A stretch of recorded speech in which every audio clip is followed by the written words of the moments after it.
So in this video, we will talk about dimensional analysis and some of its applications. So for that, first of all, we will talk about the principle of homogeneity of dimensions. So what this principle of homogeneity tells us? It says that a given physical relation is dimensionally correct if the dimensions of terms on either side of relation are the same. Means कि हम किसी भी physical relation का dimensional correctness देख रहे हैं तो उसके लिए हम प्रिंसिपल ऑफ होमोजेनिटी यूज़ करेंगे. ये रिलेशन ये कह रहा है कि जब हम कोई भी डायमेंशंस लिख रहे हैं either side of the equation or either side of any relation, हमारा जो डायमेंशंस होंगे वो सेम होना चाहिए.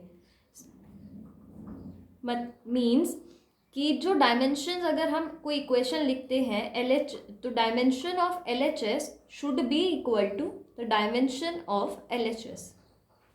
इट्स LHS का जो डायमेंशन है वो RHS के डायमेंशन के इक्वल होना चाहिए according to this principal.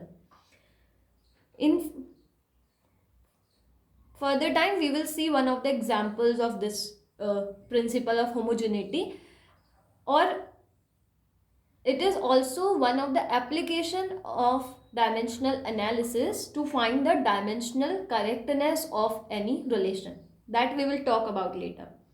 So now we will talk about the first application, that how will we convert a physical quantity from one system of units to another. So we will have one quantity in one system of unit, and using the dimensional equation we will have to convert it into another system of units. So how will we do that? So let's see. Now we consider a physical quantity whose dimensional formula, let we consider a quantity whose dimensional formula be, हम एक मानते हैं कि एक quantity जिसका dimensional formula है m to the power a, l to the power b, t to the power c, and its numerical value be n1 in one system of unit. in one first system में हमने मानते हैं, first system of units में हमने माना कि कोई भी एक फिजिकल क्वांटिटी है जिसका डायमेंशन है m to the power a, l to the power b, t to the power c, और उसकी न्यूमेरिकल वैल्यू है n1. And the magnitude of physical quantity अगर हम दिखाते हैं तो magnitude of any physical quantity can be written as, हम magnitude of physical quantity को कैसे लिखते हैं? हमें पता है कि मैग्नीट्यूड अगर हम लिख रहे हैं किसी भी फिजिकल क्वांटिटी का, it is the product of the numerical value and its unit, मतलब उसका डायमेंशन का. तो हम मैग्नीट्यूड लिख सकते हैं n1 into dimensional formula. This is the magnitude of physical quantity in the first system of unit. Now let us consider it in second system of unit. अगर हम मानते हैं तो हमने माना कि डायमेंशन तो हमारा क्या होगा, m, let it be m1 l1 t1 for first system, that is l1 this much, and for second system we take m2 to the power a, l2 to the power b, t2 to the power c, or n2 being the numerical unit in the second system of unit. अब similarly हम इसका magnitude लिखें second system में, तो magnitude हमें पता है n2 into m2 to the power a, l2 to the power b, t2 to the power c. अब नाउ वी नो कि the physical quantity will have this, the value of the physical quantity has to be same in all the systems. तो हम क्या करेंगे कि first system of unit में जो magnitude होगा वो सेकेंड सिस्टम ऑफ यूनिट के मैग्नीट्यूड के इक्वल होता है, दैट वी नो ऑलरेडी. तो इसीलिए हम इन दोनों इक्वेशंस को इक्वल रख देंगे, क्योंकि जो मैग्नीट्यूड है फिजिकल क्वांटिटी का वो किसी भी सिस्टम में इक्वल होगा. तो now we write this as m1 to the power a, L1 to the power b, T1 to the power c, और इसको लिख देंगे N2, M2 the power a, L2 the power b, T2 the power c. From here we can say कि हमने magnitude of one unit is equal to the magnitude of second unit in another system. तो ये हमने first system का लिखा magnitude, फिर हमने लिखा सेकेंड सिस्टम का मैग्नीट्यूड, और ये हमें पता है कि मैग्नीट्यूड या value of any physical quantity is same in all the systems. तो हमने वही कंसीडर किया कि फिजिकल क्वांटिटी इज सेम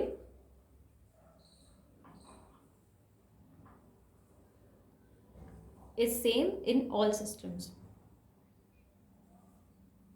तो हम यही वाला पॉइंट कंसीडर कर रहे हैं कि जो फिजिकल क्वांटिटी है वो सेम रहेगा किसी भी सिस्टम में. तो हमने इन दोनों वैल्यूज़ को इक्वेट किया. तो हम जब लिख रहे हैं तो we can write the magnitude of any physical quantity in another system as, from here only, N2 could be written as N1. It is M1 upon M2 to the power A. Power same है, अलग होगा तो भी हम ऐसे लिखेंगे. Sorry, it's L1 to L2 to the power B, and यहाँ पे हमारा होगा T1 by T2 to the power C. So this is how we will write the physical quantity from one system to another. Because dimensionally correct होना चाहिए, तो किसी भी system में करने के लिए हम उसके डायमेंशनली करेक्ट लेंगे, तो हम उनके डायमेंशंस को इक्वेट करेंगे, and then we will find the value of any physical quantity in another system. So now we will consider one example for the same application. So now let's consider the example. So example says, if the density of mercury is 13.6 grams per centimeter cube, then we have to convert its value into kg per meter cube using the dimensional equation. तो मतलब basically हमें करना क्या है, इसमें हमें density दिया है मरकरी का, और वो भी हमें दिया है इन CGS यूनिट 13.6 ग्राम्स, और हमें उसको कन्वर्ट करना है इनटू kg पर metre cube using dimensional equation. तो we will use this equation over here. So let's do this. So we know that in the first system it is CGS system and the numerical value is given to be 13.6. M1 is 1 grams, L1 is 1 centimeter, and T1 is 1 seconds for the CGS system. Now we have to convert it into kg per meter cube, which is the SI unit. So we will have to find the value, numerical value निकालना है into M1 हम M2 will be equals to, we know in SI system in kg it is 1 kilograms, length will be 1 meters, and time will, sorry it's L2, second system के लिए बात करें तो L2 लेंगे. Then we have T2 which is also 1 seconds. Also we know the dimensional formula of density. Dimensional formula of density that we have already discussed in one of the previous videos is equal to m L to the power minus 3 T to the power 0. So this is the dimensional formula for density. Now we will write the general dimensional formula of any quantity. We can write m to the power a, L to the power b, T to the power c. So on comparing the raised to the powers with the known dimensional formula, we find out the values a equals to 1, b equals to minus 3, and c equals to 0. We know these relations. Now come to this equation. We will use this relation over here. N2 is N1, M1 by M2 to the power a, L1 by L2 to the power b, T1 by T2 to the power c.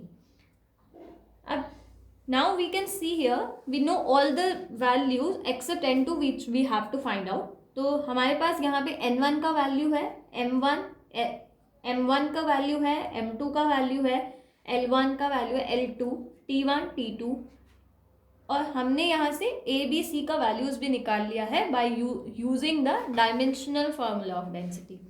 So now we will put all these values in this equation and let's see what comes out. So we will see n2 will be equals to, I'm directly putting the values from here. It's very simple. It's like we put 13.6. m1 is 1 grams. Writing it with units is compulsory.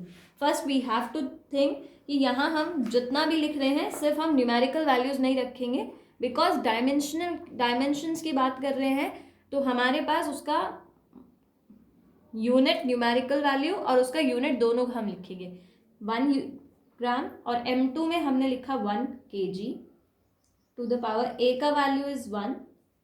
फिर हमने लिखा l1 1 centimetre, l2 is 1 metres, b का value is -3 और फिर हमने लिखा t1 is 1 seconds, t2 is 1 seconds to the power 0. Now we can say this anything raised to the power 0 give me 1. So इसका कोई importance है नहीं, it is giving me 1. So we can ignore this here.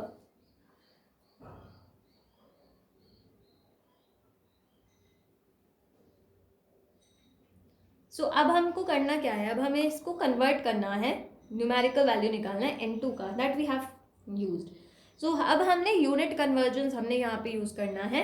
अब हमें पता है कि 1 kg is equal to 1000 grams, तो हम यहाँ पे 1 kg को इक्वल करेंगे 1000 ग्राम से, क्योंकि डायमेंशंस कैंसिल करने के लिए यूनिट्स, बिकॉज हमें न्यूमेरिकल वैल्यू चाहिए तो हमें उसका यूनिट्स को कैंसिल करना पड़ेगा. और कैंसिल कब कर सकते हैं, जब हमारे पास सेम यूनिट्स होंगे बोथ डिनोमिनेटर और न्यूमरेटर में. तो इसके लिए हमें यूनिट कन्वर्जन करना पड़ेगा. कोई भी यूनिट कर सकते हैं, ग्राम्स को किलोग्राम में कर सकते हैं या फिर किलोग्राम्स को ग्राम्स में कर सकते हैं. तो हम यहाँ पे किलोग्राम्स को ग्राम्स में कन्वर्ट करेंगे. So we will now write this we will write as 13.6. Now we can write it 1 grams or 1 kg we know is 1000 grams to the power 1. It is 1 centimeters. अब हमने centimetres में ही किया. 1 metre is 100 centimetre to the power -3. और यहाँ पे लिखने की ज़रूरत नहीं है, because anything raise to the power 0 will give me 1. Simplifying the relations हमें मिलेगा, इट इज़ 13.6 ओवर हियर. यहाँ मुझे मिलेगा ग्राम से ग्राम हम कैंसिल आउट कर सकते हैं. डायमेंशनली अब हमारा ये नलीफाई हो गया है कि यहाँ हमें यूनिट्स हमारी सेम हो गई हैं. सो अब हम क्या करेंगे, it is 1, we can write it like this, 1/1000 into 1 upon this 100 to the power -3. Simplifying it, we find that it is 13.6 into 10 to the power 3. So this is the numerical value.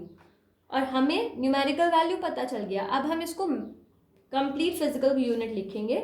So we can write it now as 13.6 gram centimeter inverse 3 could be written as 13.6 10 to the power 3 kilograms per meter cube. This is how we write the complete conversion of one physical quantity into another system. So